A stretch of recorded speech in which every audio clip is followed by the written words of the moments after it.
राज्यातील कर्मचाऱ्यांना नुकतीच महागाई भत्त्याची भेट ही शासनाकडून मिळालेली आहे आणि या भेटीनंतर आता अजून एक भत्ता हा शासनाने देऊ केलेला आहे आणि त्यासाठी 27 फेब्रुवारी 2025 रोजी एक शालेय शिक्षण विभागाने शासन निर्णय निर्गमित केलेला आहे। नेमका हा शासन निर्णय कोणता आहे, याविषयीची बातमी कोणती आहे, कोणता भत्ता हा कर्मचाऱ्यांना लागू होणार आहे, याविषयीची माहिती जाणून घेण्याच्या अगोदर जर आपण या चॅनलवरती नवीन असाल तर चॅनलला सबस्क्राईब करून घ्या।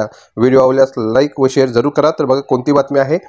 आधी राज्य कर्मचाऱ्यांना 50% दराने महागाई भत्ता मिळत होता, मात्र सरकारने आता यामध्ये 3% वाढ केली आहे, म्हणजेच महागाई भत्ता 53% झाला आहे। दुसरीकडे आता महागाई भत्ता वाढीची भेट दिल्यानंतर राज्यातील काही सरकारी कर्मचाऱ्यांसाठी एक महत्त्वाचा निर्णय घेण्यात आलेला आहे।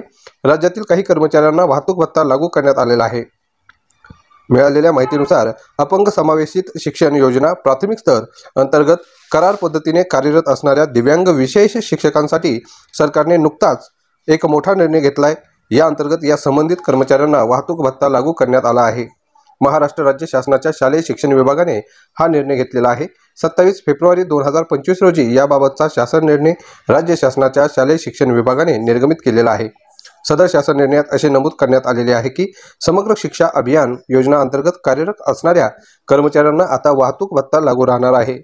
महत्त्वाची बाब अशी आहे की यासाठीचा निधीची उपलब्धता देखील करून देण्यात आलेली आहे। दरम्यान राज्य शासनाच्या शिक्षण विभागाच्या या निर्णयाचा 6 जिल्हा समन्वयक, 52 विशेष तज्ज्ञ समावेशित शिक्षक व 158 विशेष शिक्षक असे एकूण 216 कर्मचाऱ्यांना याचा फायदा होणार असल्याची माहिती समोर आली आहे। खरे तर हा निर्णय राज्य शासनाच्या वित्त विभागाच्या दिनांक 20 एप्रिल 2022 रोजीच्या शासन निर्णयानुसार लागू झाला आहे। अर्थात राज्य शासनाच्या वित्त विभागाकडून जारी करण्यात आलेल्या या शासन निर्णयानुसार या संबंधित कर्मचाऱ्यांना वाहतूक भत्ता लागू करण्यास 27 फेब्रुवारी 2025 रोजीच्या शासन निर्णयान्वये मान्यता देण्यात आलेली आहे। यानुसार आता ऑगस्ट 2024 ते फेब्रुवारी 2025 या कालावधीतील वाहतूक भत्ता अदा करण्याकामी एकूण 44,03,700 रुपये इतका निधी वितरित करण्यास मान्यता सुद्धा देण्यात आलेली आहे। यामुळे संबंधित कर्मचाऱ्यांच्या माध्यमातून शासनाच्या या निर्णयाचे स्वागत करण्यात आले आहे।